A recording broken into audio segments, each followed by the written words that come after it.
Drivers often talk about the team, thanking the many people behind the scenes for their essential efforts. But aside from a select few, Adrian Newey and Ross Brawn spring to mind, there aren't many that get a share of the spotlight. Or seek it. Mark Williams is one such under-the-radar man. The former head of vehicle engineering at McLaren, not the two-time snooker world champion, and McLaren Autosport BRDC award judge, has had a long and successful career that has included stints in Formula One, IndyCars and touring cars. He's been an engineer and a designer, and has seen motorsport change immeasurably over the past 3 decades, during which time he has worked with drivers such as Jenson Button, Fernando Alonso, Lewis Hamilton, Mika Hakkinen and David Coulthard. As Williams becomes our new regular Autosport Engineering columnist, it was worth downloading him on his checkered career to date. Early days Williams was always likely to go down the behind-the-scenes route. From the very start, his interest was in the machinery rather than getting behind the wheel. My father built himself a Jaguar XK120 in his youth and we always had a series of interesting cars at home, recalls Williams.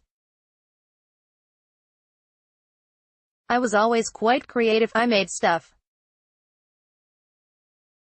So having an engineering father and a creative nature, I got into making things. Williams started with radio-controlled model cars. Dad would get it made for me provided I drew it. No sketches, proper drawings, and he bought a lathe so he could make things himself. He also discovered motorsport. My father knew some people who did sprints and I'd go along, adds Williams. All my friends would buy the magazines and be into the drivers' points tables and events, but I could tell you the size of the bolts, the rod ends, what kind of suspension they had. I'm a bit odd really, there was never the drive to go racing. I was never going to be a driver, it was the engineering that fascinated me. Williams built his own car and studied engineering at Imperial College. Prior to his final year, he got a summer job with Mo Nunn's team Ensign in 1979. He built complete F1 cars, says Williams. Mo was a great guy. He said he'd put me in all the departments so I could spend a little bit of time in each one. The first port of call was the fabrication department and I spent my entire summer vacation in there because we were making so many bits. It was great fun. Williams hoped that would lead to a full-time job, but chief designer Ralph Bellamy had other ideas. I met Ralph and he went, "No, I'm not going to give you a job. You need to go and learn how to do this properly at a real engineering company. We break all the rules here. It's not the place to learn fundamental engineering." It was hard to swallow, but he was absolutely spot on. It was great advice, but it's hard to take when you're this close to working for an F1 team. The result was 3 years at Ricardo Consulting Engineers. I stopped all interest in motorsport, admits Williams, but that didn't last long, and the processes he learned would prove useful. The road to LOLA, a colleague at Ricardo encouraged Williams to start chasing his motorsport dream again and he started applying to firms. One was Formula Ford 2000 constructor Delta Cars, based in Hove and run by Nick Crossley. Delta was having gearbox casing problems due to the forces through the suspension, and Williams redesigned the rear of the cars for free in his spare time. It worked and Nick was happy, so I became an unofficial, unpaid member of the organization, he says. I didn't care, I loved it. I'd go to tests and to the factory on a Saturday with lunch in the local pub listening to racing stories. I did that for a while and found it was far more interesting and rewarding than the day job, so I decided I had to do it full time. Clearly Delta couldn't employ me, so I just applied to every F1 team. Bless them, a lot of them said I could come and have a chat. I got a lot of great advice. Then I opened up Autosport one day and saw that Lola were advertising for a junior designer. Williams rang, was told the position had been filled but was invited for a chat. Before I knew it, they'd offered me a job, says Williams, who took over Lola's Formula Ford program in 1984. He was immediately struck by the lack of process, but also by founder Eric Broadley's abilities. There were no reports, no test reports, no wind tunnel reports. It was all in Eric's head, remembers Williams. There was only one thing that Eric kept, a cardboard box with rolls of geometry drawings. Each piece of plastic drawing film was probably about a foot high and 2 meters long. He'd come in the office, unroll it, make a change, then roll it up and take it back to his office. Every geometry of every car he'd ever done was on those rolls. Williams stayed at Lola for 10 years and was quite quickly put into other projects, including sports cars, Formula 3 and Indy cars. That meant he also got to see the mercurial Broadley at work. Eric was a fantastic draftsman, he says. In 1984 I was put on the IndyCar program with Nigel Bennett. We had too much to do between the two of us and Eric said he'd design the bell housing. One Saturday, I came in and Eric was there with a turbocharger balanced on a coffee mug in front of an engine on the bench, and a ruler. He was measuring and doing a drawing, no scheme. It was an amazing drawing, but I thought, how do you know it's going to work? Your measurements only have to be off by a little bit. The drawing went off to Italy to be cast and machined. It came back and everything fitted perfectly. He was very good. He knew all the shortcuts, what he could get away with and what he couldn't. Williams also learned about aerodynamics as they became more important during the 1980s. That was the great thing about Lola.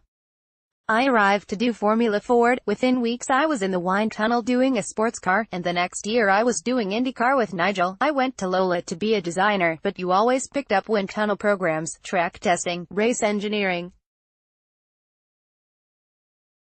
You covered everything.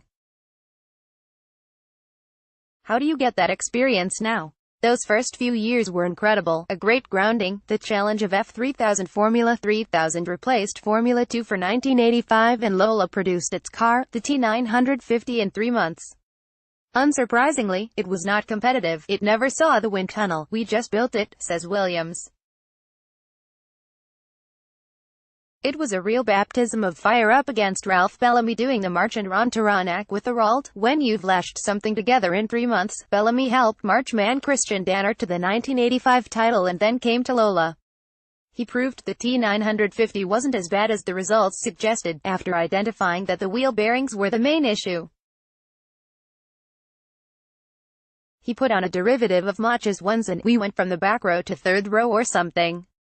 Everyone asked what aero work we'd done, but we just had the wheels pointing in the right direction. Williams took over the program in 1988, with Eric Comas taking his Dams Run T9050ths to the crown in 1990. F3000 was good because you worked with so many different drivers, so many different styles, reckons Williams. It was good fun because it was flat-out engineering. You could change things race to race and we were all at a similar level. It did get a little bit tricky if someone came in with F1 knowledge. That's never great because if you don't have the knowledge, it skews the playing field. You also had customers with varying abilities. It's no good just producing cars for Eric Comas. You have to think about the other guys and understand drivability. I didn't really understand what that was. I would just look for maximum downforce however I could get it, and that's wrong. Now you look at other things, how the car performs in yaw and steer. It's key. It's got a lot harder but more interesting for an engineer. The challenge is how do you have the general public appreciate that? Otherwise you have a load of engineers having a ball and nobody's watching. Williams also got involved in the short-lived BMS Scuderia Italia F1 deal in 1993 with the Ferrari engine T9330ths.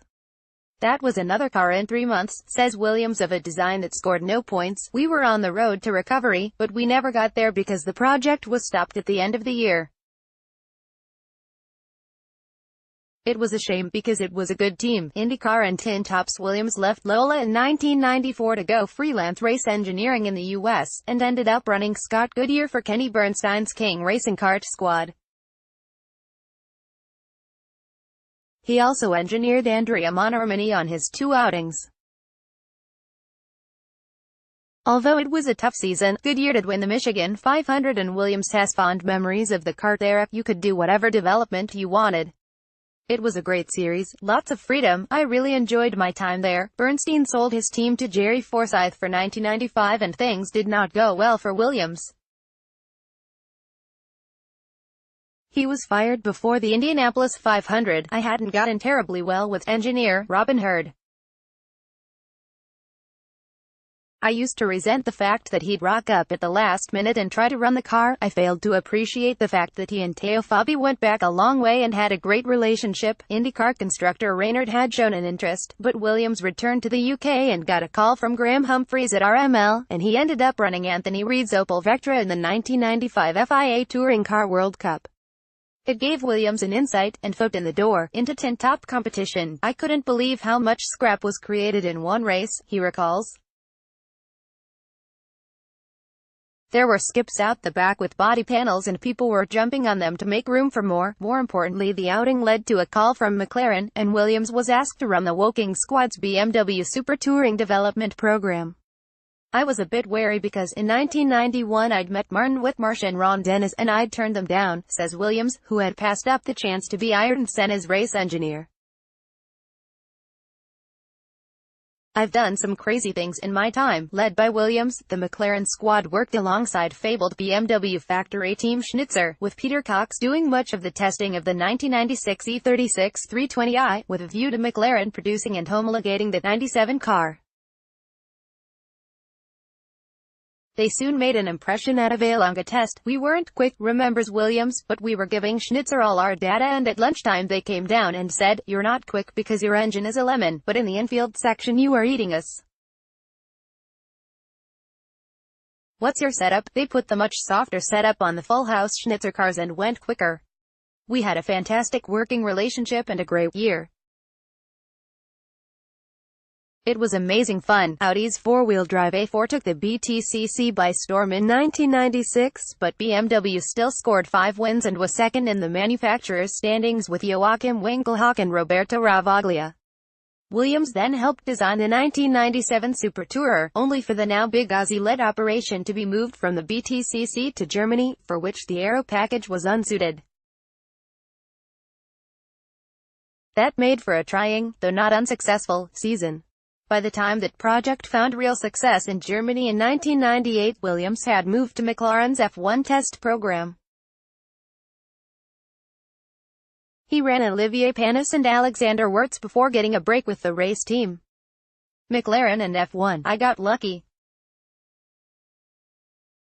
Mark Slade was Mika Häkkinen's race engineer and his wife was having a baby in 2001, so they needed a stand-in for Indianapolis. After taking 2 world titles in 1998 and 99 and finishing second to Michael Schumacher in 2000, Häkkinen's season had, British Grand Prix aside, been largely lackluster. But at the United States GP he put in his last great drive before retiring from F1. Häkkinen qualified second to Schumacher's Ferrari, but a warm-up transgression on Sunday morning, missing a red light at the end of the pit lane, resulted in his best qualifying time being deleted. He therefore started 4th. Häkkinen ran 5th in the early stages, but put in a very long first stint and climbed to the front as others stopped. Running his Bridgestones longer than recommended, Häkkinen pumped in some blistering laps before his one stop. We were down to the fabric and we hardly had any rubber left, but we were still doing the lap times, remembers Williams. I don't know how Mika did it. Fortunately we got away with it. Once everyone had made their second stops, Häkkinen was at the front. Rubens Barrichello was set to challenge before his Ferrari suffered an engine problem in the closing stages, leaving Häkkinen to take his 20th and final F1 victory by 11 seconds. The result did not hurt Williams' career. Working with Newey. When Newey elected not to leave McLaren for Jaguar in 2002, Whitmarsh decided to restructure and support the Aero Ace with a group of chief engineers. Williams was one, taking care of chassis and suspension. Adrian focused on aero and we did everything else. Adrian had very firm ideas of what he wanted. He would draw everything. He had a good feel of how everything would integrate. He always did what he knew would work, no compromises. I enjoyed working with him for that very reason. The MP4-17 of 2002 was middling. David Coulthard winning just once as McLaren finished behind Ferrari and Williams BMW in the constructors' standings. That resulted in a bold attempt for 03 in the shape of the now infamous MP4-18. Adrian always felt the 17 was too heavy and didn't allow enough development flexibility, explains Williams.